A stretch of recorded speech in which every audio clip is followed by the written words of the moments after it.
Hi friends, అందరికీ నమస్కారం.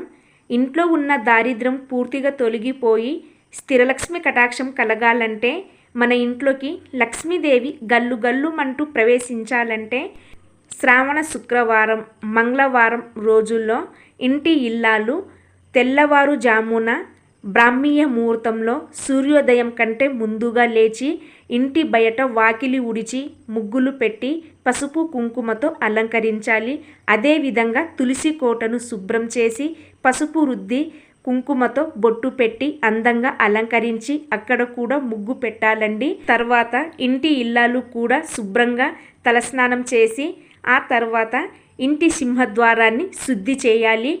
నీళ్ళల్లో కొద్దిగా రాళ్ళ ఉప్పు, చిటికెడు పసుపు, పచ్చ కర్పూరము, జీలకర్ర వేసిన నీళ్ళతో ఇంటి సింహద్వారాన్ని శుభ్రం చేసి కొద్దిగా ఆవు పాలతో కూడా ఇంటి సింహద్వారాన్ని శుభ్రం చేయాలి.